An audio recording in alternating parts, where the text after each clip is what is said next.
It is a Confession Tuesday. Local life coach Rebeccah Silence is in studio. InspiredResultsCoach.com.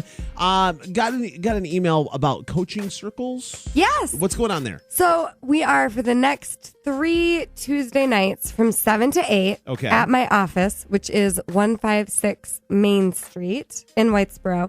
We're going to have coaching circles. So it's not one-on-one coaching, but you're going to be in a group setting. You're going to meet like-minded, amazing people. And we're going to do a little bit of meditation, a little bit of teaching, and we'll end with something really special. So you're going to come with a yoga mat, a water bottle, and an issue that you want to work on. Come with one thing specific that you want to work on and have a breakthrough around by the end of the night, and you will. Nice. Yeah. Nice. For details on that, hit up InspiredResultsCoach.com or make sure you add Inspired Results on Facebook as well. 156 Main Street in Whitesboro, 7 to 8, the next 3 Tuesdays. So not tonight because I'm going to the Counting Crows with Gary, but the next 3 Tuesdays. Oh, by the way, shout out to your husband for being like, yeah, go with Gary. He's awesome. He's the best. But seriously though, because I guarantee, if you and I show up to the Counting Crows Wallflower show at the Turkey Show tonight, and people are going to be like, wait a second.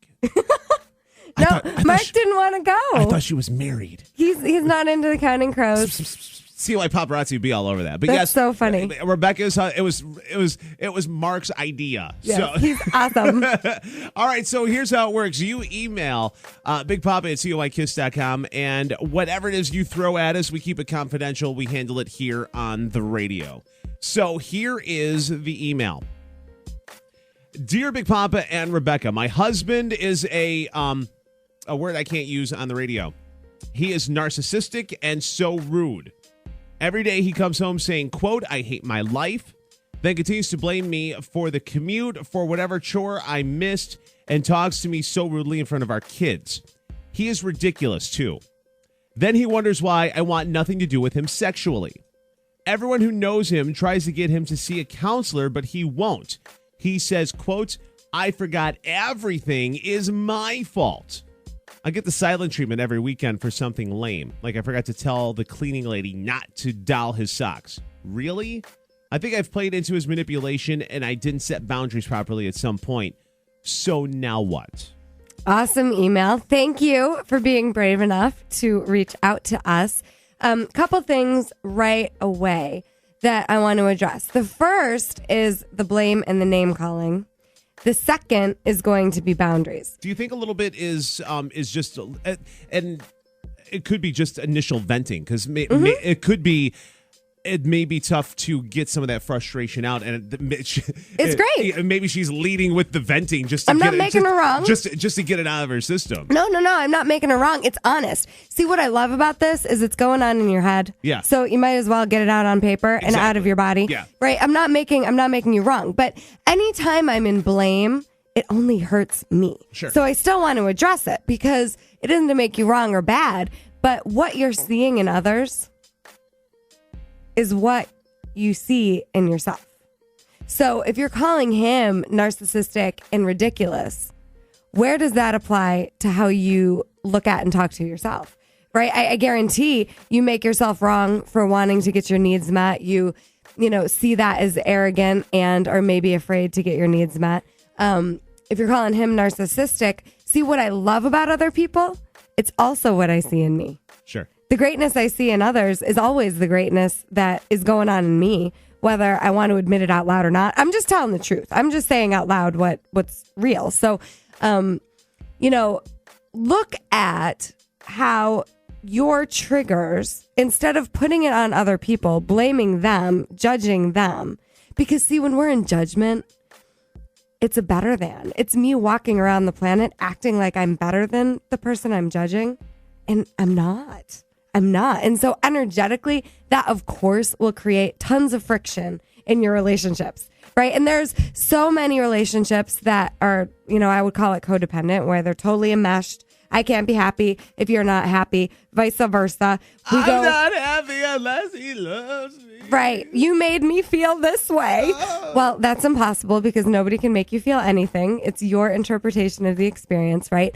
But what I'm saying is that when we get into this codependent game, a lot of times we have one person is doing the judging, making the other one, wrong, and then we flip-flop. It can go back and forth with one person's on top, then we switch. The other person's on top. So this is a learned coping skill of how to handle conflict in a relationship. Okay. It doesn't make anybody wrong or bad. It's just you wouldn't do it if you didn't learn it somewhere, if you didn't already see it done before. And I'm not saying that so that you can call your parents and blame them for teaching you this nonsense. No, because guess what? They learned it too. So we're all doing the best we can until we wake up and realize, oh, maybe there's a different way. So I'm just suggesting that your strategy, because I'm sure there might have been a time where your email came out your mouth directed at your husband. Yeah. So, if that's the case, it doesn't make you bad or wrong, but it's not going to get you more peace. It's probably going to bring you more stress. So just look at that. Look at the judgments that you have on other people, everybody out there listening, because I promise you, they're the judgments that you have about yourself. So you can look at that. Give yourself a little bit of a break, be kind and gentle with you. See, the more accepting you are of yourself, the more accepting you'll be of others. If I'm nasty to myself, I'm going to be nasty to others. It's just the way it is. I can't treat other people better than I treat myself. All right, looking at this from a different angle. Now, I'm reading this email, and it seems that she wants to reset boundaries. Right. And how would you go about it? How would someone go about resetting boundaries after they've already been set? And who knows how long this couple has been together? Right. I mean, it could be 2 months, it could be 2 years, it could be 20 years. Right. How does someone who wants more or wants to be treated better, if you will, or just a reset of boundaries, and how do you address that without causing World War III? Yes, I love it. So that's exactly where I'm going next. We do teach people how to treat us.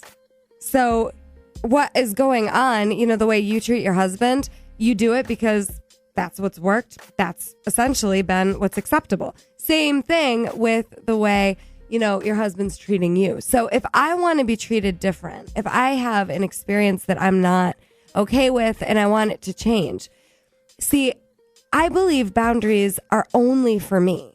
I'm not God. I can't make anybody do anything different. Sure. So if it's, me telling people what to do and giving ultimatums and threatening, then again, you're doing a better than, and your relationship is going to suffer. Yeah. I've had ultimatums come at me. Doesn't work. You know what I do? Okay. Goodbye. Bye-bye. See ya. I'm out. Yeah. That's okay. Right. Normally there's me throwing a couple nasty words and I'm bounced. I'm like, right. That's it. So the point that's me. I'm sorry. It's possible, but it's you and everybody else, right? We don't want to be put on the defensive. And if you're blaming, you're always creating war in your relationship. Sure. So what I'm talking about is understand that the boundary is only for you. It's a selfish thing. That doesn't mean it's bad. Selfish meaning I know myself well enough to take care of myself, not meaning self-absorption. Sure. It's all about me. No, that's not what I'm saying. And now back to me. Right. No, that's not what I'm saying. What I'm saying is that it's about you getting your want met. That's it, right? It's not for the other person. It's not their need. It's my need. So I'm just saying let's own that straight out the gate because they're not doing anything wrong. They don't know what you need or want unless you communicate it to them. So instead of using these blaming you statements, you did this, you need to do this, how dare you do this, that is only going to create war. You can start talking about your experience, And, there's a difference between a boundary and an empty threat. Okay. So many people just make empty threats. And then they wonder, this happens in my couples coaching, in my individual coaching. I'm setting these boundaries. Why isn't it happening? Okay, so give me an example of an empty threat. So you say that you're going to do something and then you don't follow through. Okay, like? So, if you call me a name, I'm going to leave you. And then you're still there. And then you're still there. Right. You don't actually leave. If you're trying to scare someone into submission and you're saying, all right, this is what I'm going to do if you do this, and you're not going to actually follow through, just understand you're teaching this person not to take you seriously at all. Right. So an empty threat is, when you're just trying to scare the other person. You're just all bark, and you're not actually going to bite. So be careful with the empty threats. You can say, if you don't, say we have a couple and one of them is in a job that the other one doesn't like, they don't get to see each other, the schedules aren't working, they're not, having any quality time. So one person says, if we don't start going out on dates, I'm going to maybe not leave you, but if we don't start going out on dates, I'm going to withhold. We already had a comment in here about she's not attracted to the guy. So I'm going to start withholding any physical intimacy, right? I mean, these are empty threats. This doesn't work. This is nasty communication. Right. So a whole nother way to be is to talk about what you need. But here's the secret sauce. Okay, this is the Rebeccah Silence boundary setting secret sauce. It's bigger than just knowing what you want. It's bigger than that because I have to know what I want and know how I'm going to get that want met regardless of what the other person does. Okay. Right? So that's not on them. It's on me. So if I'm in a joint custody situation, for example, and my want is that my child is returned to me on time, on this day, at this time, at this location, and it's not happening, I can set a boundary and I can say my, expectation, my standard here is that I get my child at this time, at this day, at this location. If you are not going to do that, the next time it happens, I will be contacting the police with a separation agreement and we'll have to, take away your privileges. That it is very direct. It's a very direct approach, but see, I have a leg to stand on. Right. So it's about, are you just all bark with no leg to stand on? Nobody's going to take you seriously anyway. Or have you actually thought this through? Have you actually thought this through and you have a plan to get your need met regardless of how the other person shows up? So I look at it like an opportunity to help people understand me better. It isn't about I'm setting a boundary because you're bad and I need to teach you a lesson. This is not going to help you get closer in your relationship, right? So it's about, here's me. This is my trigger. This is what would make me feel better. And this is what I'll do if you're not able to work with me. It's okay. I'm going to get my need met anyway. But I just want you to understand me and where I'm coming from. It's a totally different way to be. Absolutely. So, listener, you're really brave. And the homework is to figure out what you actually want, right? Maybe you don't know.